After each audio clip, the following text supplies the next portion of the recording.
refração da luz. O meio transparente onde a luz se propaga com a maior velocidade é o vácuo, ausência de ar. A velocidade da luz no vácuo, Czinho, é uma das constantes físicas mais importantes do universo. Seu valor aproximado é Czinho é igual a 3 vezes 10 à oitava metros por segundo. Isso também é igual a 300 mil quilômetros por segundo. Velocidade da luz no vácuo. Cor da luz. Uma luz é denominada monocromática quando é constituída por ondas de uma única frequência, ou seja, de uma única cor. Assim podemos ter luz monocromáticas, vermelha, azul, violeta, etc. Uma luz é denominada policromática quando é constituída por ondas de várias frequências, ou seja, de várias cores. É o caso da luz emitida pelas lâmpadas que iluminam nossas casas ou pelo sol. Índice de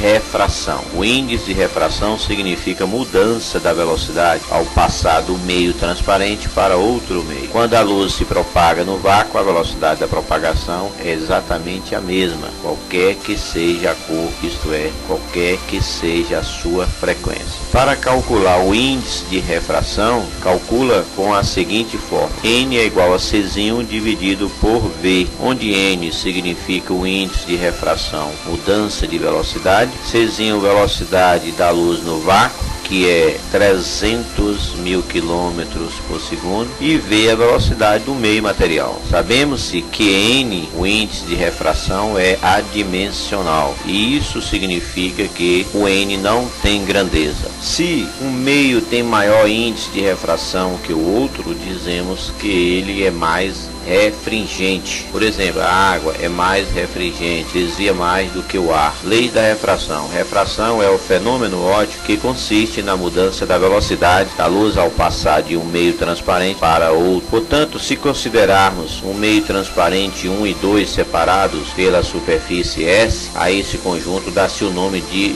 dioptro. Isto é, uma reta projetada e outra reta tracejada verticalmente, formando um ângulo 90 graus que nós chamamos de reta normal. O raio de incidência, isto é, o ângulo de incidência, é formada entre esse raio e a reta normal. E o raio refratado é formado entre o raio na parte de baixo, com abertura até a reta normal. Isto é, a parte superior nós temos o ar e a parte inferior nós temos a água. Primeira lei: o raio incidente, a reta normal e o raio refratado são coplanares, têm o mesmo tamanho. Segunda lei, ou lei de Snell, Descartes, para um dado dioptro e uma dada cor de luz, vale a relação seno de I dividido pelo seno de R é igual a N2 dividido por N1. Sabemos que I é o ângulo de incidência e R é o ângulo refratado. N1 significa um índice de refração do meio 1 e N2 significa um índice de refração do meio 2. Se o ângulo de incidência for zero, isto é, se o raio de luz se propagar sobre a reta normal, isto é, formando 90 graus sobre a superfície, haverá uma refração, mudança de velocidade, sem haver desvio da trajetória.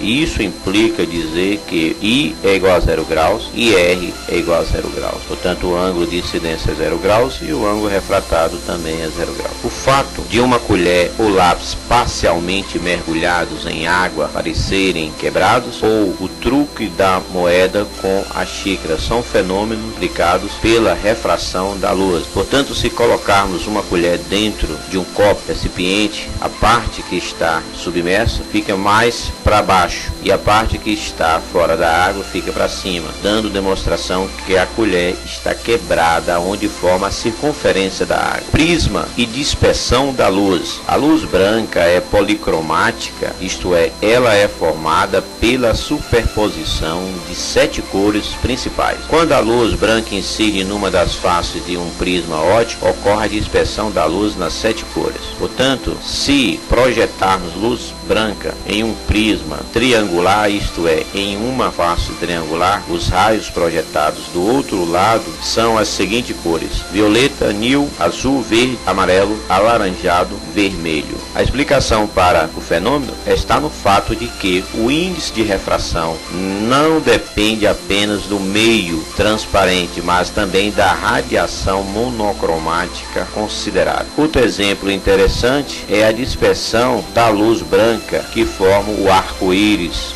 Portanto, com a luz do Sol é possível calcular a distância do Sol até a Terra. Bem, a luz do Sol tem a velocidade de 3 vezes 10 a oitava metros por segundo. E o tempo que o Sol leva para chegar até a Terra é 8 minutos. Portanto, para calcular essa distância, é só deduzir a fórmula de velocidade média, que é ΔS sobre ΔT. Portanto, ΔS significa a distância é igual a velocidade vezes o tempo. Transformando 8 minutos para segundo, nós temos 480 segundos. Substituindo na fórmula, ΔS é igual a V vezes D, fica da seguinte forma. 3 vezes 10 a oitava vezes 480.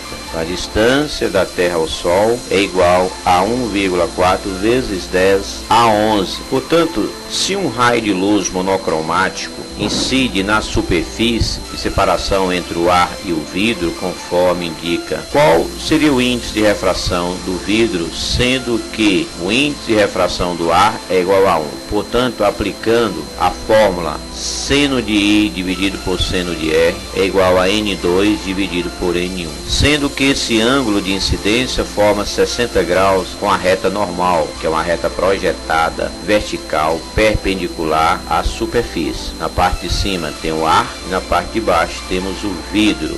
Portanto, esse ângulo de incidência é 60 graus. E um ângulo refratado, que é a parte de baixo, que é a parte do vidro, forma 30 graus com a reta normal. Portanto, aplicando a fórmula, fica assim. Seno de I é igual a 60 graus. Seno de R é 30 graus. Seno de 60 dividido por seno de 30, que é igual a N de vidro dividido pelo N do ar. Seno de 60 graus é raiz de 3 sobre 2. E seno de 30 é 1/2, que é igual a N do vidro, que é o índice de refração do vidro, dividido por 1, que é o índice de refração do ar. Portanto, dividindo raiz de 3 sobre 2, dividido por 1/2, corta 2 em cima com 2 embaixo, vai ficar a raiz de 3. Aplicando a propriedade dos extremos pelos meios, nós temos 1 que multiplica a raiz de 3, é igual a raiz de 3. Portanto, o N do vidro é igual a raiz de 3, que é o índice de refração do vidro. Não tem grandeza, porque índice de refração é adimensional. Portanto, tem aqui uma experiência feita por Newton, Isaac Newton, um grande cientista do século 17, considerado o melhor cientista de todos os tempos. O disco de Newton é um dispositivo. Quando se põe o disco em rotação, ele se apresenta branco. E esse disco tem várias cores. Tem vermelho, tem amarelo, alaranjado, violeta, azul e verde. Mas quando coloca em rotação, esse disco fica totalmente branco. Isso é devido à superposição de várias frequências, isto é, de várias cores. É o fenômeno inverso ao da dispersão da luz branca num prisma óptico.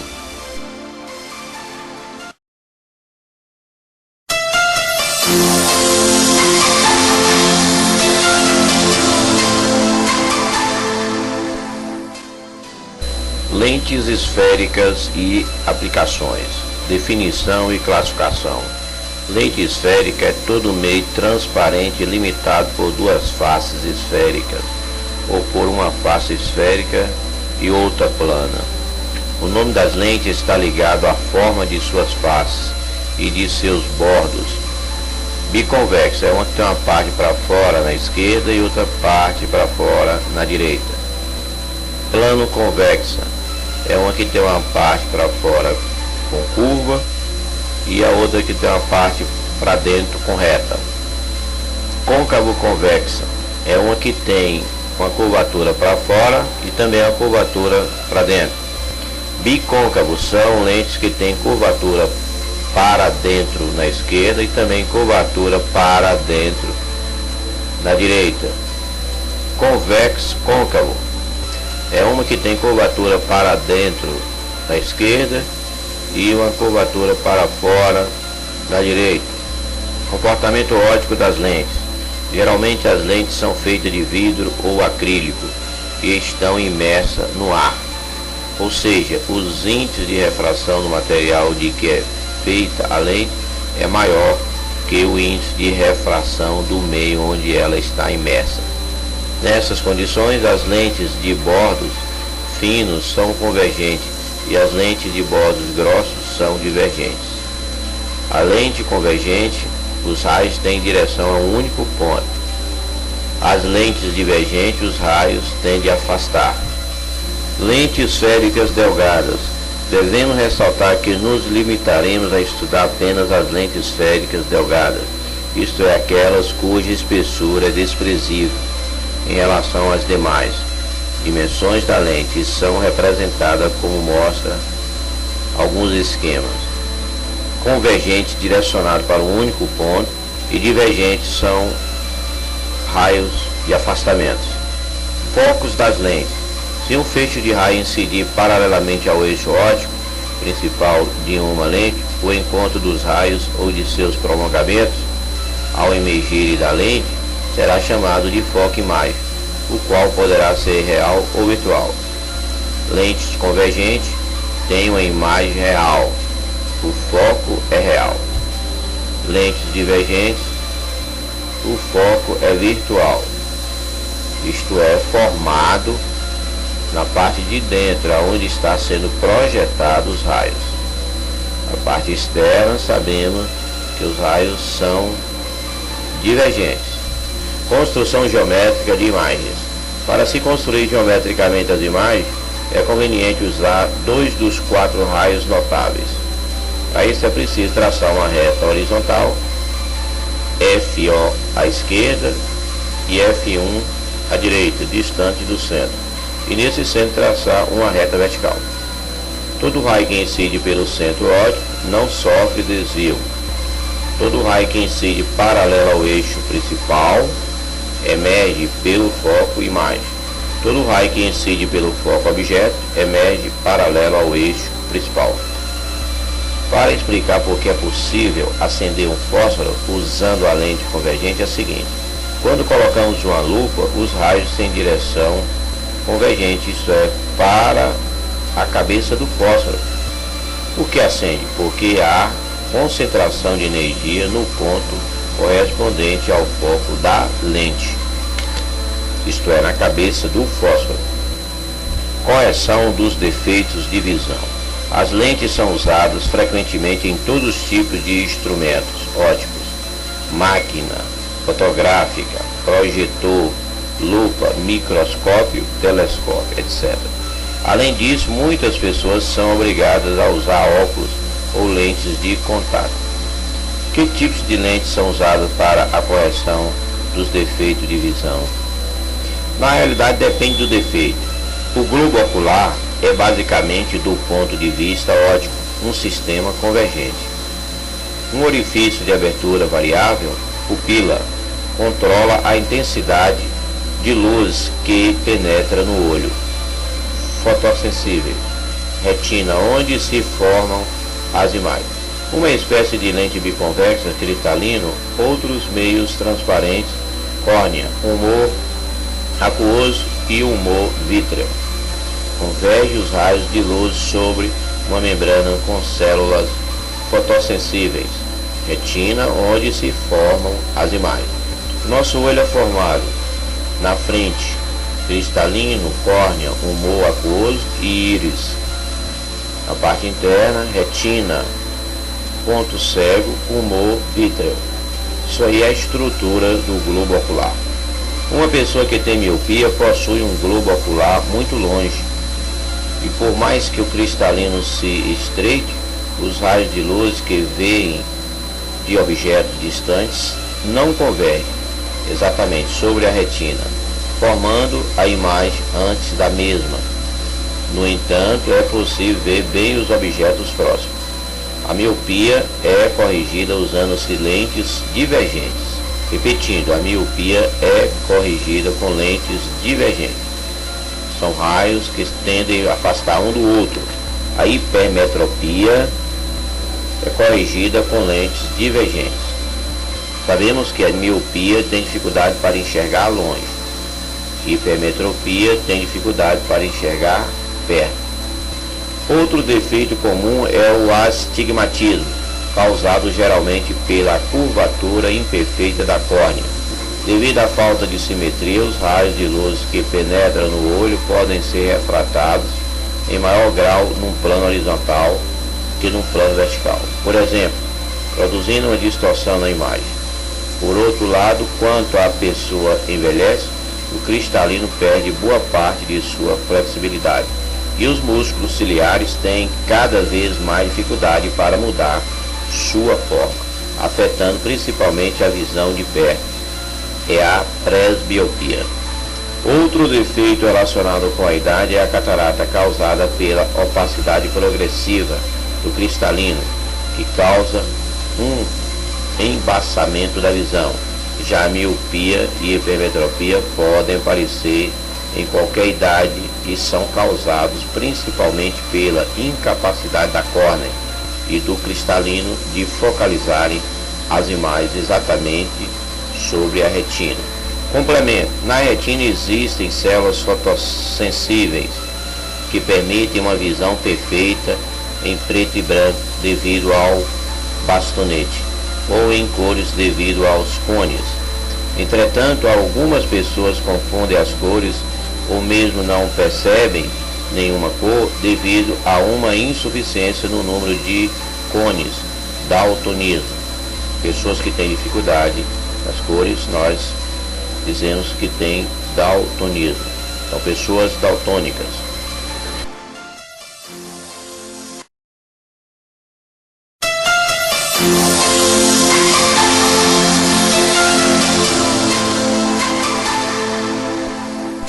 Ondas. O que é ondas? Numa corda esticada horizontalmente, produz em uma das extremidades um movimento rápido para cima e retorne à posição inicial, mantendo a corda esticada. Ao provocar essa perturbação, você transfere à extremidade da corda uma certa quantidade de energia que se transmite de ponto para ponto da corda. Ao ser atingido pela perturbação, um ponto da corda que estava em repouso passa a se movimentar, adquirindo energia cinética e também energia potencial, isto porque ganha altura, devido à deformação sofrida pela corda. Após a passagem da onda, o ponto da corda volta à posição de equilíbrio, portanto, a onda transporta energia sem transportar matéria. Ao sacudir a corda, uma onda se propaga de um extremo ao outro. As ondas circulares têm origem no ponto onde a pedra caiu, isto é, se lançarmos uma pedra em um poço, isto é, no rio. Natureza das ondas. Uma onda mecânica é produzida por abalos mecânicos que se propagam através das partículas que constituem o meio. São exemplos de ondas mecânicas: ondas em cordas, ondas na superfície da água, ondas sonoras, abalos sísmicos, ondas de choque em terremotos, etc. Por exemplo, se colocarmos uma esfera amarrada em um barbante e pendurar em uma trave, exemplo de futebol, e na frente colocar uma outra amarrada nessa trave e levantar e soltar, fazendo com que essa sofração da gravidade entre em choque, nós podemos chamar de onda mecânica. Uma onda eletromagnética é produzida por oscilações de cargas elétricas, transportando energia sem necessidade de um suporte material, como foi citado antes. Por esse motivo, as ondas eletromagnéticas podem se propagar até no vácuo, ausência de ar. São exemplos de ondas eletromagnéticas a luz, as ondas de rádio e de televisão, os raios X, os raios gama, etc. Portanto, o campo magnético produzido pelas ondas eletromagnéticas se propagam na horizontal com vetores dentro de uma meia circunferência. O campo elétrico se propaga na vertical, fazendo 90 graus com o campo magnético, também em forma de meia circunferência com vetores para cima. Concluindo, campo elétrico forma vetores na vertical para cima e campo magnético vetores horizontal, formando 90 graus entre si. Dimensão das ondas. Ondas que se propagam numa única direção, como ondas em cordas, são consideradas unidimensionais. Ondas que se propagam num plano, como as ondas em superfícies líquidas, são consideradas bidimensionais. Ondas que se propagam pelo espaço em todas as direções são consideradas tridimensionais. como é o caso do som e da luz. Ondas longitudinais e transversais. Sacudindo a corda para cima e para baixo, ou da direita para a esquerda, as ondas avançam para a frente, numa direção perpendicular ao movimento da mão. Nesse caso, dizemos que se produziu uma onda transversal. Exemplo, luz e todas as demais ondas eletromagnéticas. Você pegar uma corda e fixar na parede e movimentar, tem uma oscilação para cima, depois tem uma oscilação para baixo. Empurrando e puxando a mola, podemos produzir ondas de compressão, onde a mola fica mais comprimida, e rarefação, onde as espirais da mola ficam mais afastadas. Essas ondas viajam na mesma direção que o movimento da mão.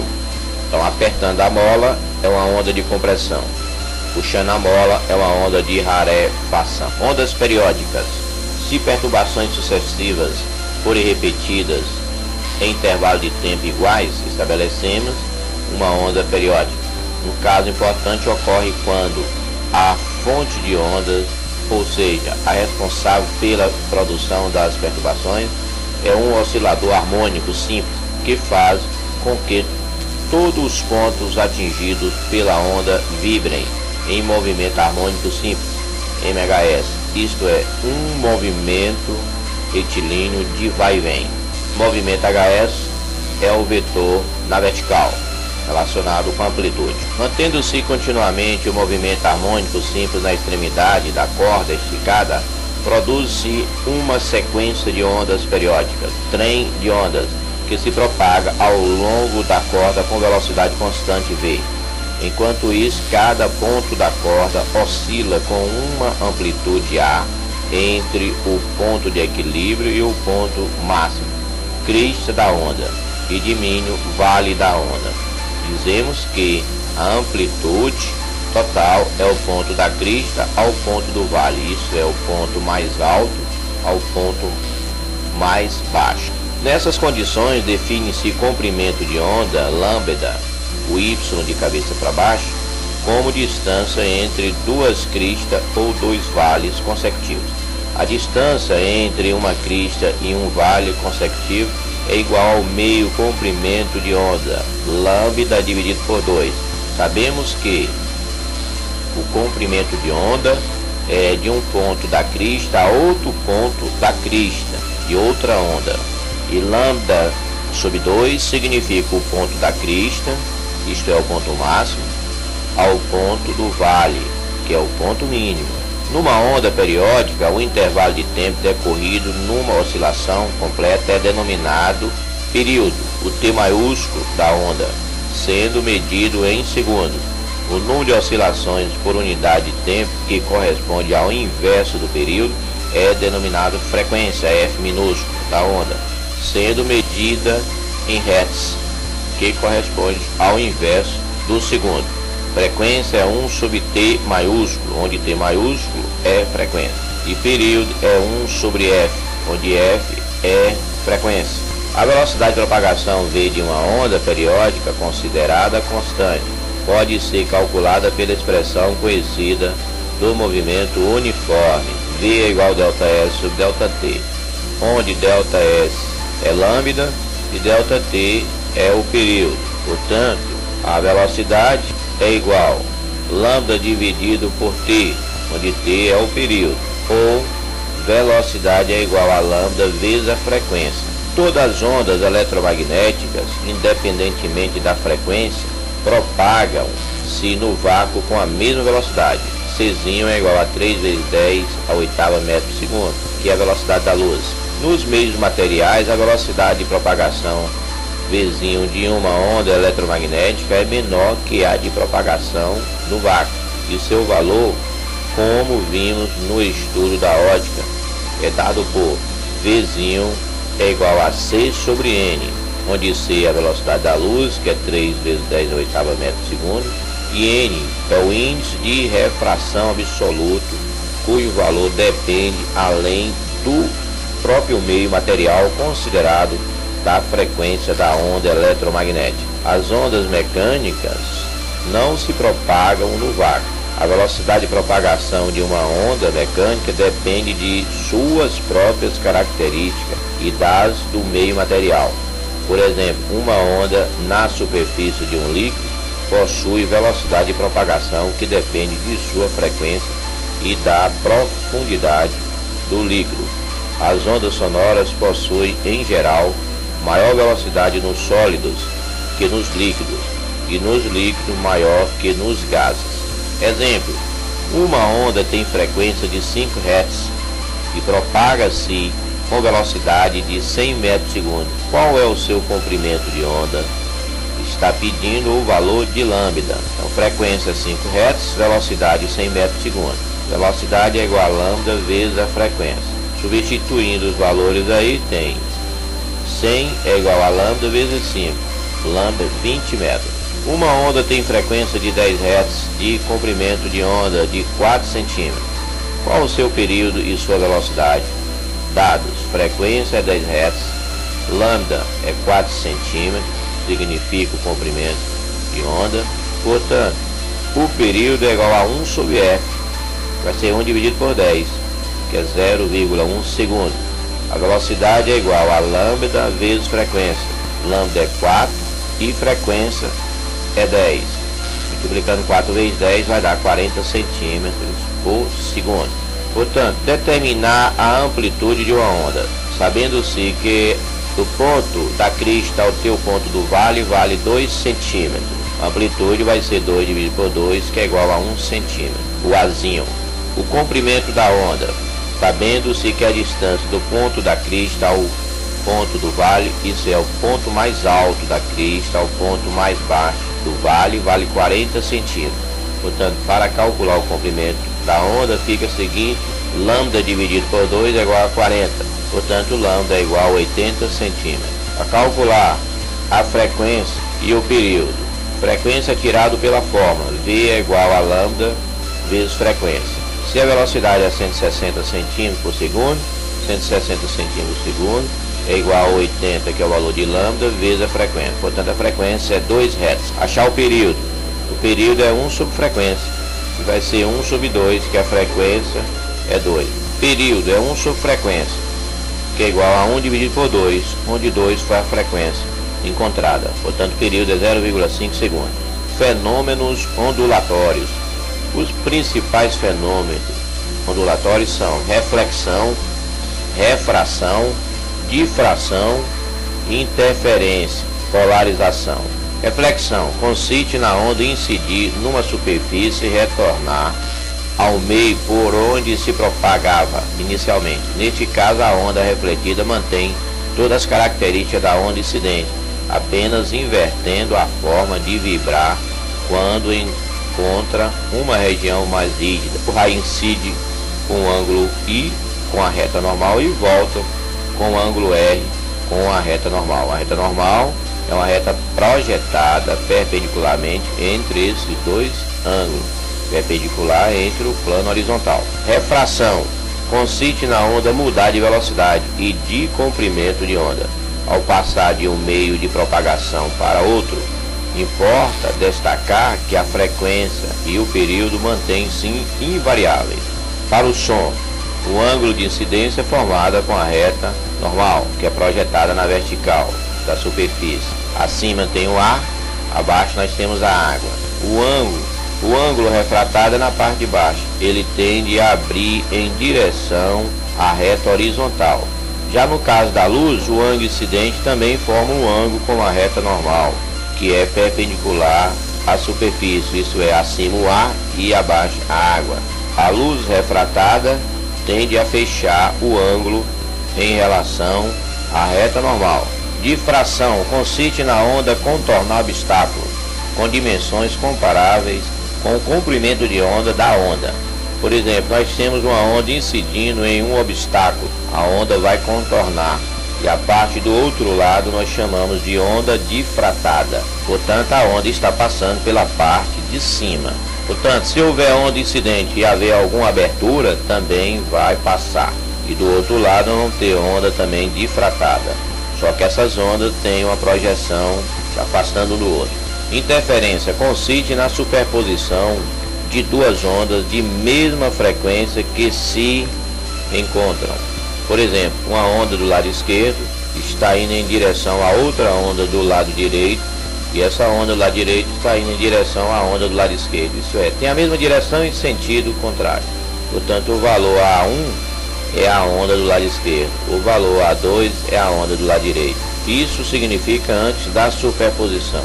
Durante a superposição, isso é, o encontro das ondas, vai ficar o seguinte: uma amplitude para cima, uma crista, fica um vetor para a esquerda e um vetor para a direita.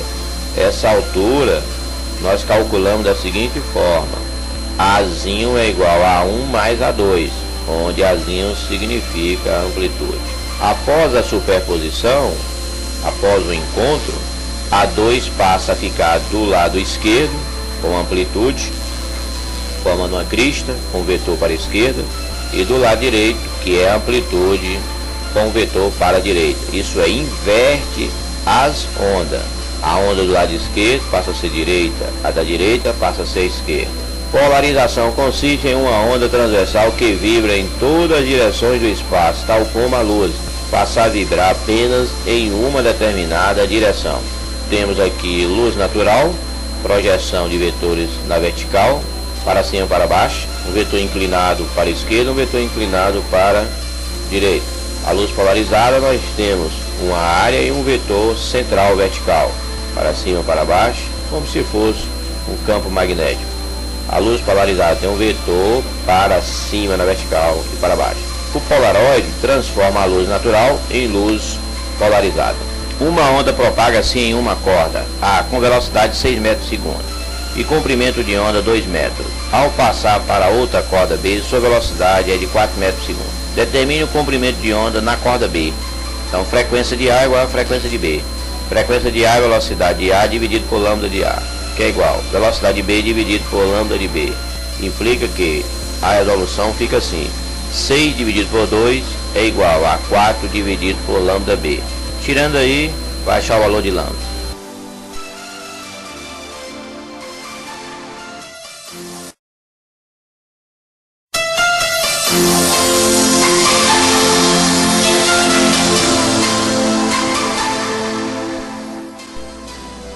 Ondas estacionárias. Quando ocorre superposição, momento da crista ou do vale, de duas ondas de mesma frequência, mesma amplitude, mesma velocidade, mesma direção em sentidos opostos, temos a formação de ondas estacionárias. Essas ondas caracterizam-se por apresentarem pontos com interferência construtiva, ventres ou pontos ventrais, representado pelo V no ponto máximo da onda, e pontos com interferências destrutivas, nós ou pontos nodais, N, que é o encontro das duas ondas, isso é, quando uma sobe e outra desce, é o ponto de interseção. Sabendo-se que a projeção da onda para cima é uma linha cheia e a parte de baixo, a qual passou antes, é representado com linhas tracejadas. Nessas ondas, todos os pontos estão em concordância de fase, isto é, quando um ponto está no máximo, todos os outros estão no máximo. Quando um ponto passa por um mínimo, todos os outros também passam por esse mínimo. A distância entre dois nós, isto é, a interseção das ondas, ou entre dois ventres consecutivos, equivale a meio comprimento de onda, que é lambda dividido por 2. Por exemplo, se tivermos uma, duas, três ondas e três vértices, entre dois vértices nós temos lambda dividido por 2. Mas como é três ondas, vai ficar 3 vezes lambda dividido por 2 é igual a x. Sabendo-se que x é a distância da mão que está segurando a corda até a extremidade aonde está fixa a corda. Temos 3 pontos máximos, que é vértice, e temos 4 nós. O ponto aonde está fechando as ondas na mão, mais uma, mais outra e mais outra fechando na parede aonde está fixa a onda. Os nós e os ventres mantêm sempre a mesma posição ao longo da corda. estando sempre imóveis. Os nós impedem que a energia mecânica passe através deles. A energia então fica estacionada entre os nós, fazendo com que a onda resultante seja uma onda estacionária. Quando uma corda presa na extremidade é posta a vibrar, ela se torna uma fonte sonora. Nos instrumentos musicais de corda, como violões e violinos, as cordas em vibração transferem energia para o ar através de ondas, cuja frequência é a mesma da fonte. Ondas sonoras. Quando um corpo qualquer entra em vibração, ele empurra o ar à sua volta, produzindo ondas longitudinais de compressão e rarefação que se propagam em todas as direções. Sabemos que compressão é quando empurramos a mola, rarefação é quando puxamos a mola. As principais fontes sonoras são cordas vibrantes, tubos sonoros, membranas e hastes. Para sensibilizar o ouvido humano, a onda sonora deve ter frequência compreendida entre 20 Hz a 20.000 Hz aproximadamente. Para valores acima de 20.000 Hz, a onda não é audível, não se ouve e recebe o nome de ultrassom. Para valores abaixo de 20 Hz, a onda também não é audível, não ouve, sendo denominada de infrassom. O golfinho e o morcego emitem ultrassons que, refletidos pelos obstáculos, servem para que eles se orientem. Apitos especiais que emitem ultrassons costumam ser utilizados para se chamar os cães de guarda. Som percebido para o homem de 20 a 20.000 Hz, cão de 15 a 50.000 Hz, golfinho 150 a 150.000 Hz, morcego de 1.000 a 120.000 Hz. Velocidade do som. Se a onda sonora se propaga sempre no mesmo meio, sua velocidade permanecerá constante, independente de sua frequência ou de seu comprimento de onda. Isto é, a velocidade de som é uma característica do meio material onde ele se propaga, dependendo apenas das propriedades mecânicas desse meio. Meio material. O ar a 0 graus Celsius, a velocidade é 331 metros por segundo. O ar a 20 graus Celsius, 344 metros por segundo. Água doce, 1.430 metros por segundo. Água salgada, 1.500 metros por segundo. Alumínio, 5.000 metros por segundo. Ferro, 5.200 metros por segundo. Quartzo, 5.400 metros por segundo. E aço, 6.000 metros por segundo. Isso é a velocidade do som. Bem, no ar, com a temperatura maior, a velocidade do som também é maior. A água salgada, a velocidade do som é maior do que a água doce. O aço, a velocidade do som é maior do que o ferro e o alumínio. Dizemos que a velocidade do som nos corpos sólidos é maior do que nos corpos líquidos. Perceba que em qualquer meio a velocidade do som é relativamente grande em relação aos valores comuns do cotidiano, mas muito menor que a velocidade da luz no ar. Daí decorre o fato de a luz do relâmpago chegar aos seus olhos muito antes de o som do trovão chegar a seus ouvidos. Qualidade fisiológica do som. Intensidade é a qualidade que permite a uma pessoa distinguir um som forte de um som fraco. Amplitude dos pontos de máximo ou de mínimo é que mostra se o som é forte. Amplitude grande ou fraco, amplitude pequena. O som forte apresenta ondas com amplitude maiores. Som fraco apresenta amplitude menores, isso é mais baixa. A altura da onda fica mais baixa. O nível sonoro, que é um quociente entre duas intensidades sonoras, é medido em decibel, dB, que nós chamamos em brasileiro decibéis. 0 decibéis, limite inferior de audição. 10 decibéis, respiração normal. 60 decibéis, conversa normal. 120 decibéis, discoteca barulhenta. 130 decibéis, avião a jato. Altura é a qualidade fisiológica que permite a uma pessoa distinguir um som agudo ou alto de um som grave ou baixo. Som agudo, alta frequência. As amplitudes estão mais juntas e de forma contínua. Som grave, baixa frequência. A amplitude é uma mais distante da outra. O comprimento de onda é mais distante. Timbre é a qualidade que permite a uma pessoa distinguir sons de mesma intensidade, mesma amplitude e mesma altura, mesma frequência, emitidos por fontes sonoras diferentes. Diapasão, objeto metálico usado para afinar os instrumentos e as vozes. Flauta, a parte de baixo da onda, amplitudes são iguais, parte de cima, amplitudes irregulares.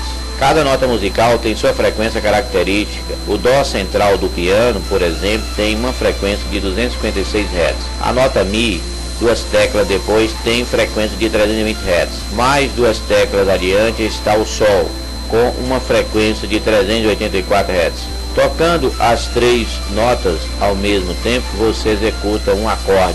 A sequência fica Dó, Mi, Sol. Significa um acorde. Exemplo, ao vibrar uma corda fixa em suas extremidades, estabeleceu-se uma onda estacionária de acorde, uma barra fixa do lado esquerdo e outra do lado direito, com altura de 6 cm, isto é, a amplitude total. Sabendo-se que qualquer ponto da corda, com exceção dos nós, efetua 20 oscilações por segundo. Determine a amplitude e o comprimento de onda estacionária. A amplitude e a altura máxima da barra fixa, que é 6 cm.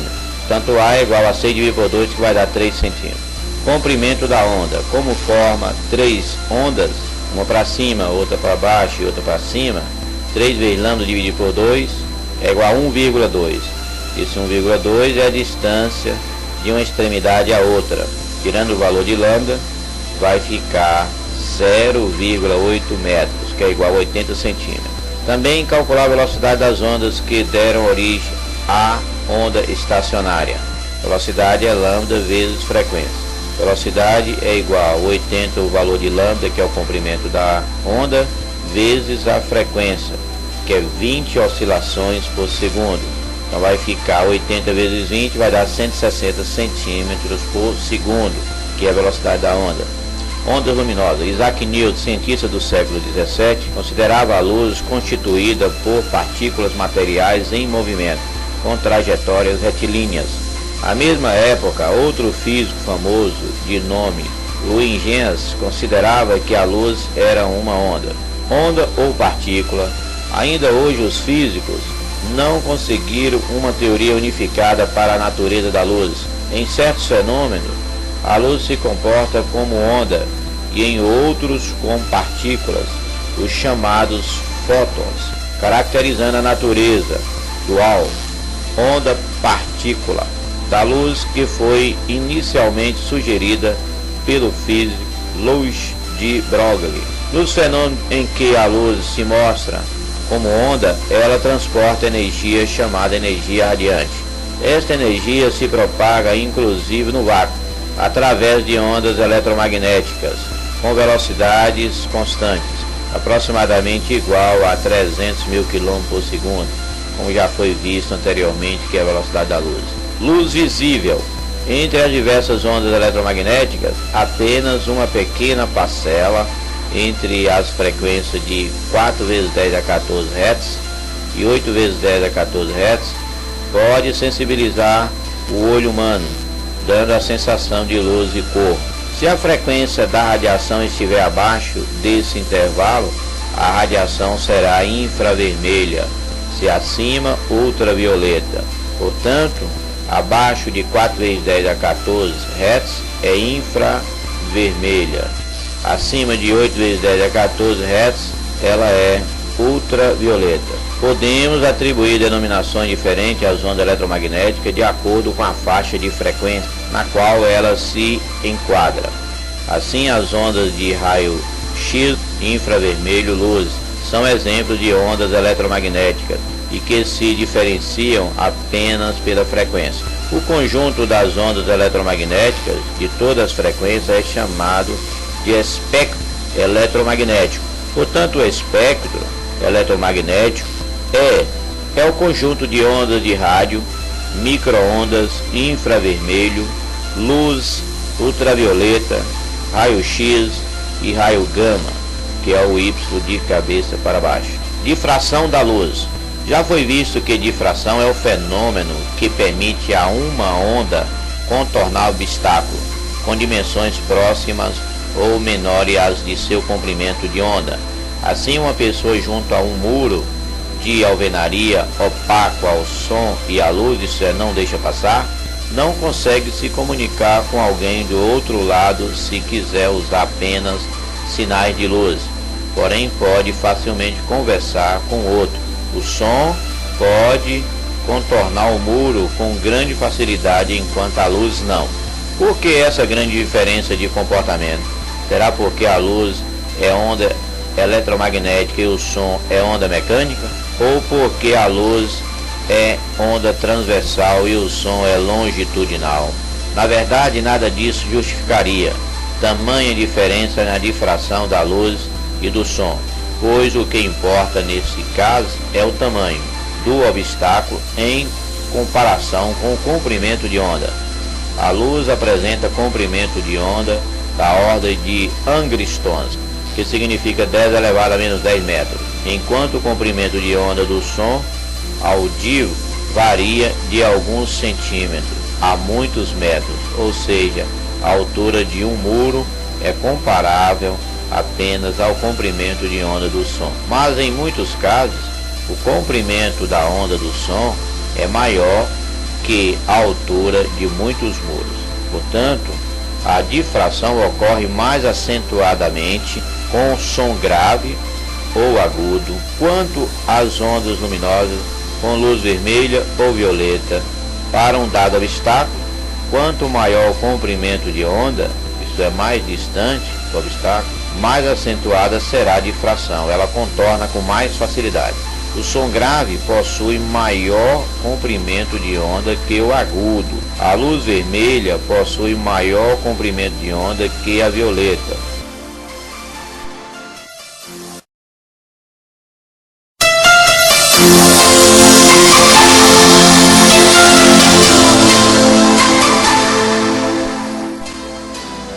Corrente elétrica. Há cerca de 2.600 anos, o filósofo grego Tales de Mileto verificou e registrou pela primeira vez que o âmbar, uma resina dura, após atritado com pele de gato, atraía fios de cabelos, palha, pena e outros objetos leves. Devido à origem da palavra âmbar, elétron, em grego, os fenômenos observados primeiramente por Tales foram denominados fenômenos elétricos. Os fenômenos elétricos foram considerados misteriosos durante vários séculos e só vieram a ser explicados satisfatoriamente após o conhecimento da estrutura da matéria, isto é, do átomo, e de suas partículas elementares, prótons, nêutrons e elétrons. Portanto, o átomo tem um formato de várias elipses e no centro nós chamamos de núcleo, e o núcleo é constituído por prótons, positivo e neutros, que não têm carga. E nas extremidades dessas elipses nós temos os elétrons, são cargas negativas. Carga elétrica. Os fenômenos elétricos são explicados atribuindo-se ao próton e elétrons uma propriedade física chamada carga elétrica. Verifica-se que a carga elétrica dos prótons e dos elétrons tem o mesmo valor, porém eles apresentam comportamentos elétricos opostos. Convencionou-se então chamar a carga do próton de positivo e a carga do elétron de negativo. O valor da carga elétrica de um próton ou de um elétron é o menor encontrado na natureza, sendo denominado carga elétrica elementar. Qualquer outra quantidade de carga elétrica é sempre um múltiplo inteiro da carga elétrica elementar. Assim sendo, Q maiúsculo, uma quantidade de carga qualquer, e N, um número inteiro, é possível escrever Q é igual a N vezes E. Sabemos que N é a quantidade de elétrons que passa no fio condutor. No Sistema Internacional de Unidades SI, a unidade de carga elétrica é o coulomb, C maiúsculo, homenagem a um dos pioneiros no estudo da eletricidade. o engenheiro francês Charles de Coulomb. E o valor numérico dessa carga mínima é E igual a 1,6 vezes 10 elevado a menos 19 Coulomb. Carga elétrica do próton é 1,6 vezes 10 elevado a menos 19 Coulomb. Carga elétrica do elétron é negativa, é igual a menos 1,6 vezes 10 elevado a menos 19 Coulomb. Isolantes e condutores.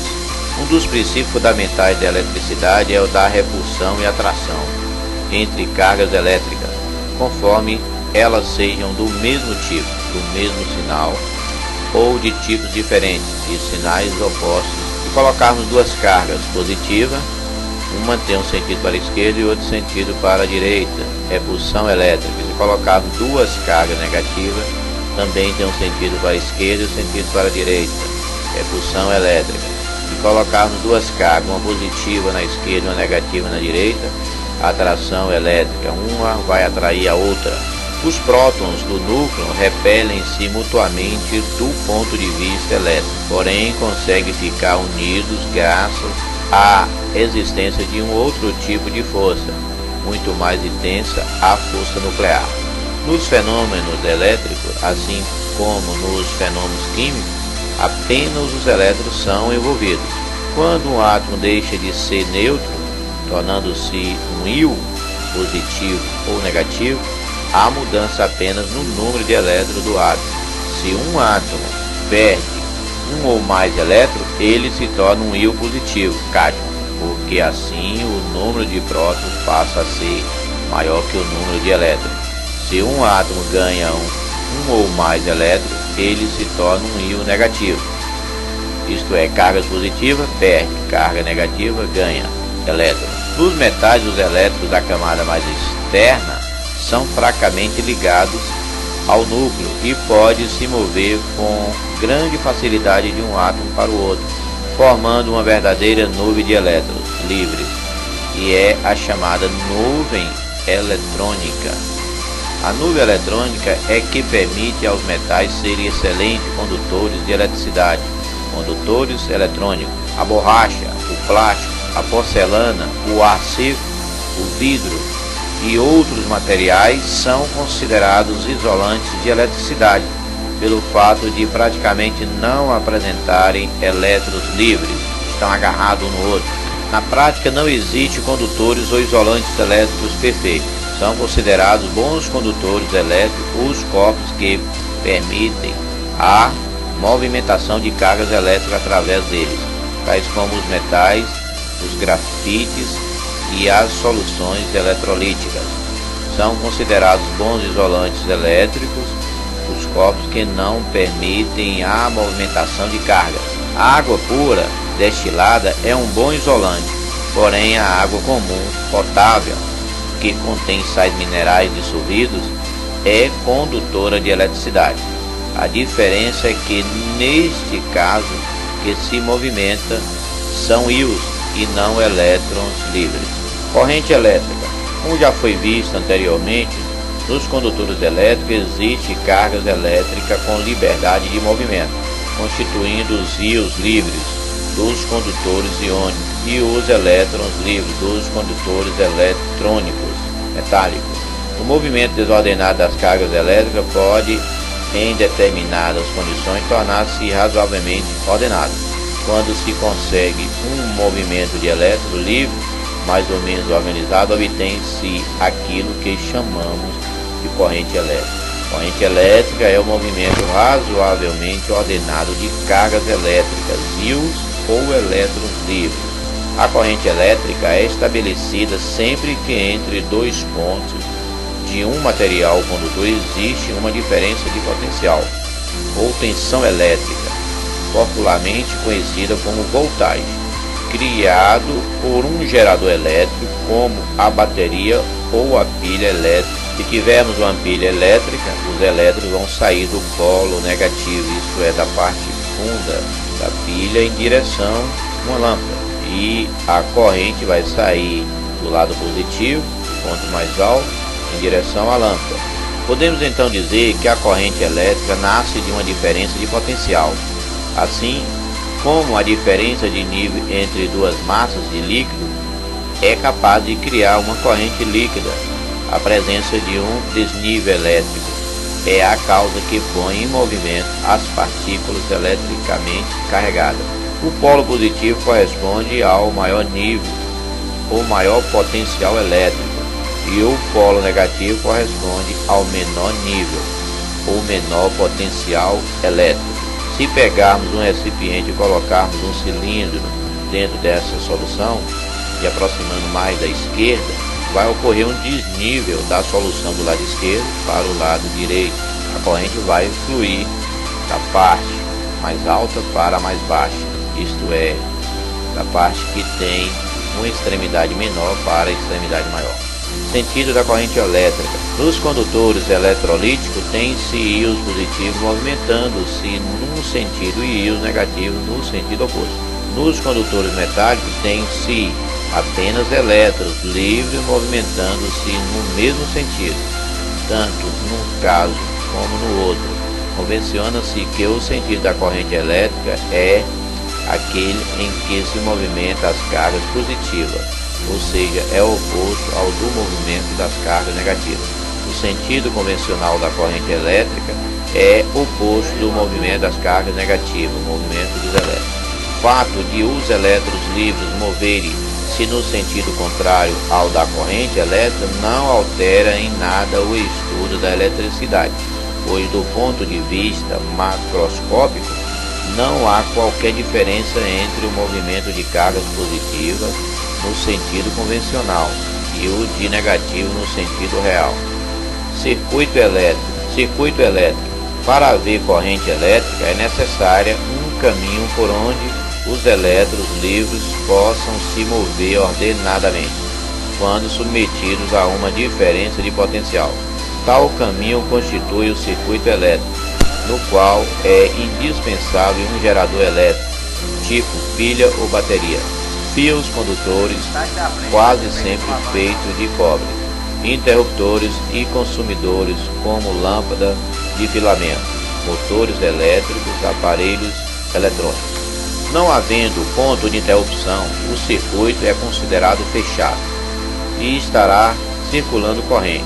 Esta cessará se, por exemplo, uma chave abrir o circuito, causando uma interrupção no caminho da corrente elétrica. Por exemplo, a chave aberta causa uma interrupção da corrente. Chave fechada dá continuidade à corrente. Intensidade de corrente elétrica. Considere uma seção transversal de um fio condutor percorrido por uma corrente elétrica. O sentido da corrente é o contrário do sentido dos elétrons. Corrente para a esquerda, elétron para a direita. Isto é, a corrente sai do polo positivo, os elétrons saem do polo negativo. Se a corrente elétrica consiste no movimento de elétrons, então pela seção transversal considerada em cada intervalo de tempo, ΔT passa um determinado número n de elétrons. Mas se cada elétron tem carga igual a E pela seção transversal, passa uma carga Q, que é igual a N vezes E no tempo ΔT. Nestas condições, define-se intensidade de corrente elétrica I como o quociente entre a quantidade de carga Q, que atravessa a seção transversal no intervalo de tempo ΔT. I é igual a Q dividido por ΔT. Sabemos que Q é igual a N vezes E. N é o número de elétrons que passam no condutor. E E, que é o valor do elétron, é igual a 1,6 vezes 10 elevado a menos 19. A unidade de intensidade de corrente elétrica é a unidade fundamental de eletricidade no SI, sendo denominada amperes, o A maiúsculo, e definida por um fenômeno eletromagnético. Também são muito utilizados, principalmente nos vestibulares, os múltiplos miliamperes, MA, M minúsculo, A maiúsculo, e microampérios, o micro vezes A, o M grego. 1 miliampere é 10 elevado a menos 3 amperes. 1 microampere é 10 elevado a menos 6 amperes. Embora não esteja explícito na fórmula a quantidade de carga que deve ser tomada em módulo. Se o condutor for iônico, a carga total será a soma dos módulos da carga devido aos cátions. positivo e aos ânions negativos, que passam por uma seção do condutor. Exemplos: através da seção transversal de um fio de cobre, passam 25 vezes 10 elevado a menos 19 elétrons, no intervalo de tempo de 5 segundos, sendo a carga elétrica elementar. O elétron é igual a 1,6 vezes 10 elevado a menos 19 coulomb. Determine a quantidade total de carga que atravessa a seção em 5 segundos, que é igual a N vezes E, que é igual a 25, que é o valor de N, a quantidade de elétrons que passam, vezes 1,6 vezes 10 elevado a menos 19, que é o valor de elétrons. A intensidade de corrente elétrica que atravessa o condutor, I é Q dividido por ΔT, que encontramos 40 dividido por 5, que vai dar 8 amperes. Determine a quantidade de carga transportada em 3 segundos num condutor percorrido por uma corrente elétrica contínua de 20 amperes. ΔT é 3 segundos, intensidade é 20 amperes. Intensidade é Q dividido por ΔT. Portanto, Q é igual a I vezes ΔT, que é igual a 20 vezes 3, que dá 60 coulomb. Um fio metálico é percorrido por uma corrente elétrica de 5 amperes durante 2 horas.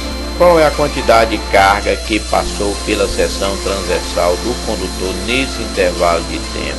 Está pedindo o valor de Q. I é igual a Q ΔT, portanto Q é igual a I vezes ΔT. I é 5 vezes 24 horas, é igual a 3.600 vezes 2, vai dar 7.200 segundos, que o tempo tem que ser transformado para segundos, multiplicado por 7.200.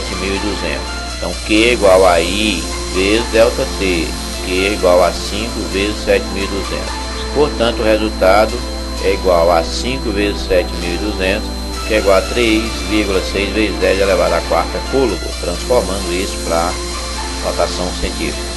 Nos metais, as partículas responsáveis pela condução de corrente elétrica nós chamamos de elétrons. Finalizando, intensidade é Q dividido por ΔT, e Q é igual a N vezes E.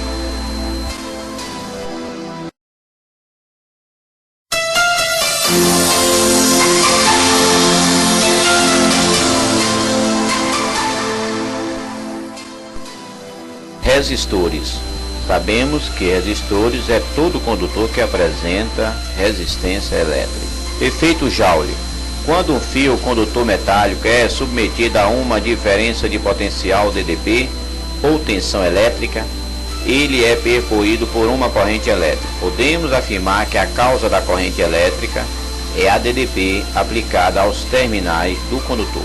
Por outro lado, os elétrons livres em movimento ordenado, que constitui a corrente elétrica em um condutor metálico, não encontram o caminho totalmente livre para se movimentar.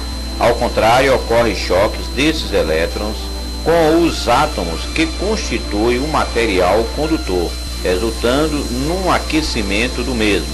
Em outras palavras, a energia elétrica recebida pelos elétrons livres do gerador, que mantém a DDP, é transformada em energia térmica, fenômeno conhecido pelo nome de efeito Joule, ou então Joule em brasileiro.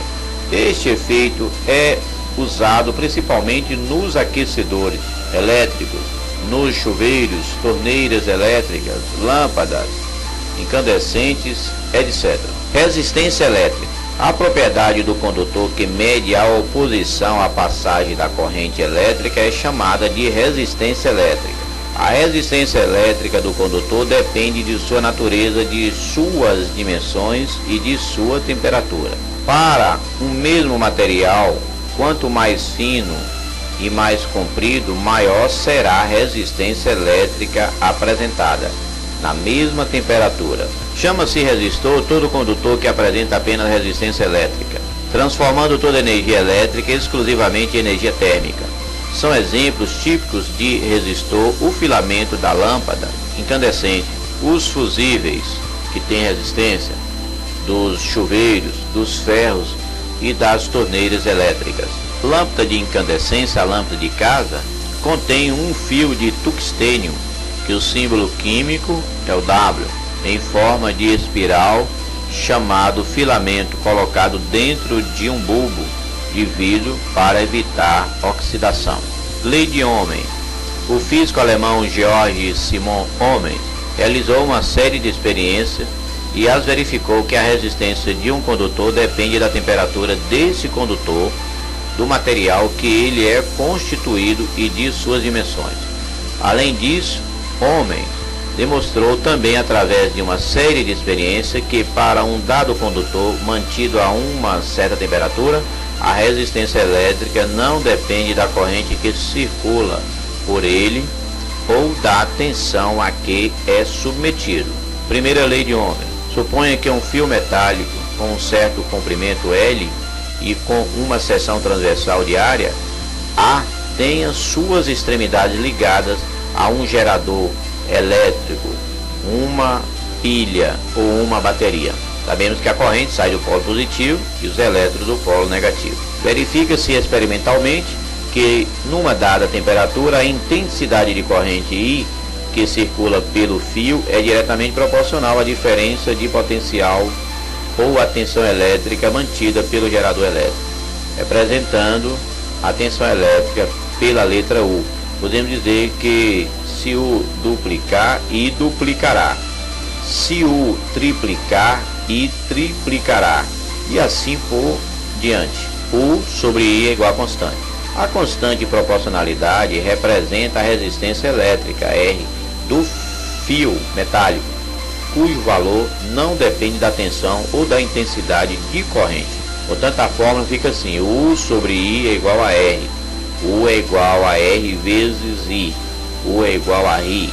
Um fio metálico constitui um resistor ôhmico, cujas representações pode ser um retângulo, que é resistência, ou então um formato de triângulo para cima, para baixo, que também chamamos de resistência. No Sistema Internacional de Unidades, a unidade de medida da tensão elétrica, ou DDP, é volts.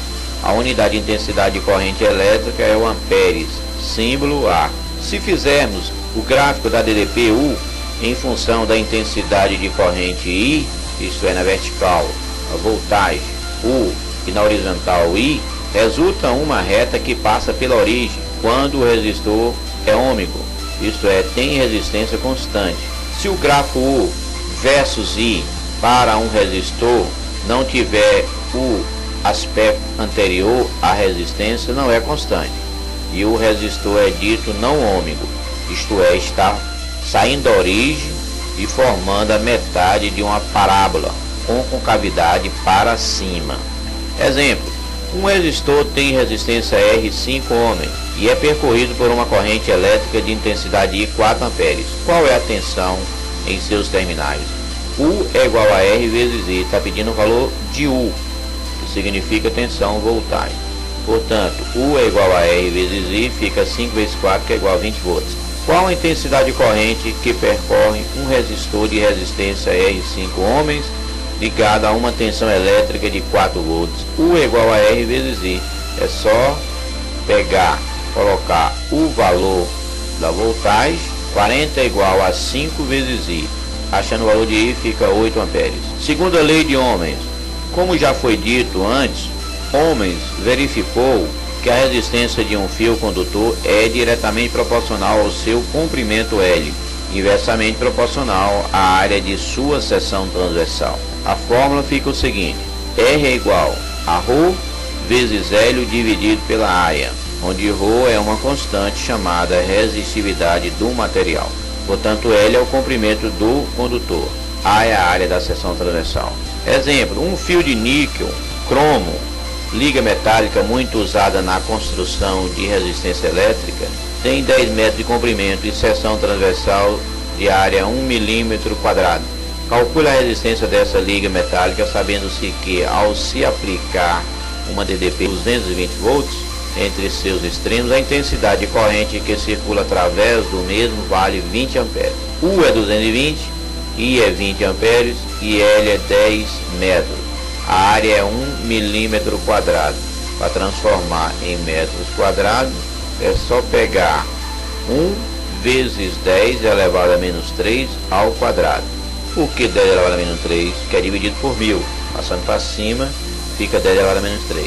Portanto, 1 milímetro quadrado é igual a 10 elevado a menos 3 ao quadrado, que vai ficar 10 elevado a menos 6 metros quadrados. Portanto, é só aplicar na fórmula e desenvolver.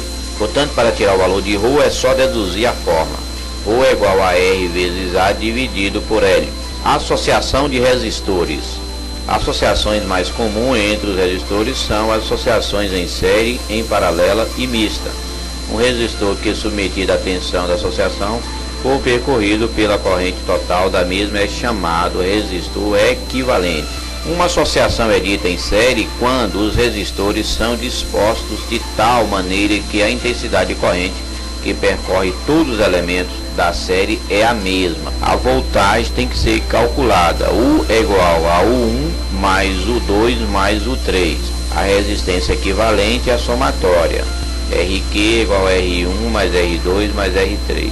Isso no caso de 3 resistências. Portanto, a associação em série soma a voltagem e soma as resistências. E a intensidade permanece a mesma. Uma associação é chamada em paralelo quando os resistores são dispostos de modo que todos tenham a mesma tensão elétrica em seus terminais. Por exemplo, na parte inferior tem uma resistência R3, na parte superior tem uma resistência R1 e no meio tem uma resistência R2. Podemos chamar a associação em paralelo. Portanto, a intensidade é calculada somando intensidade 1 mais intensidade 2 mais intensidade 3. I é igual a I1 mais I2 mais I3. E a resistência equivalente da seguinte forma: 1 sobre RQ é igual a 1 sobre R1 mais 1 sobre R2 mais 1 sobre R3. Só tirar o MMC. É melhor o inverso da soma dos resistores. Se a resistência equivalente for obtida apenas para 2 resistores em paralelos, um na parte de cima e um na parte de baixo, ela terá um valor igual ao produto das resistências dividida pela soma das mesmas. Resistência equivalente, RQ é igual a R1 vezes R2 dividido por R1 mais R2. Isso para o circuito em paralelo que possui só 2 resistências. Calcule a intensidade da corrente na associação de resistores. A primeira resistência 8, a segunda 7, a terceira 10. E a voltagem da extremidade A até a extremidade B é 100 volts. Portanto, a resistência equivalente é 8 mais 7 mais 10, que dá 25 ohms. A voltagem é 100. U é igual a R vezes I. Substituindo em U 100 e em R 25, portanto fica assim: 100 é igual a 25I e é igual a 4 amperes. Qual a resistência equivalente do circuito em paralelo que apresenta 2 na parte superior, 6 na parte inferior e 3 entre essas duas resistências? Vai ser 1 sobre RQ é igual a 1 sobre 2 mais 1 sobre 3 mais 1 sobre 6. Desenvolvendo aí, RQ é igual a 1, que é a resistência equivalente que está pedindo. Amperímetro é um aparelho usado para medir a intensidade da corrente elétrica. Um bom amperímetro deve ter pequena resistência interna. Seria ideal que o amperímetro não tivesse resistência interna. Para funcionar corretamente, o amperímetro deve ser ligado em série com o elemento do circuito em que se quer saber o valor da intensidade de corrente. Por exemplo, temos um circuito de forma quadrangular. Na parte superior temos uma resistência R1, na vertical temos uma resistência R2. Da esquerda, de onde está saindo a corrente, é o polo positivo. Na parte de baixo, polo negativo. O amperímetro é ligado depois da resistência R2, isto é, a última resistência que está no sentido do polo negativo. Voltímetro é um aparelho destinado a medir a tensão elétrica, ou a DDP. Nós chamamos no popular voltagem. Um bom voltímetro deve ter grande resistência interna. Seria ideal que o voltímetro tivesse uma resistência interna infinita. Para ligar o voltímetro, seria em paralelo à resistência R2, que é a última resistência, como comentamos no circuito anterior. Fusível é um dispositivo destinado a proteger um circuito contra os excessos de corrente. Um pedaço de fio de material que se funde facilmente, fusível, é colocado em série com o circuito. Ao atravessá-lo, a corrente elétrica aquece-o Quando a intensidade dessa corrente supera um valor máximo admissível para o fusível, o intenso aquecimento provoca a sua fusão, interrompendo e protegendo o circuito. O fusível pode ser de rosca ou fusível de cartucho. Curto-circuito. Provoca-se um curto-circuito entre dois pontos de um circuito quando esses pontos são ligados por um condutor de resistência desprezível. Por exemplo, se pegar uma bateria e colocar um fio por fora no polo positivo e ligar o polo negativo, isso vai provocar um curto-circuito. Portanto, o circuito se comporta como se o resistor não existisse e podemos redesenhar o circuito, tornando os pontos A e ponto B. Mas vamos explicar melhor curto-circuito quando estudarmos geradores e receptores elétricos.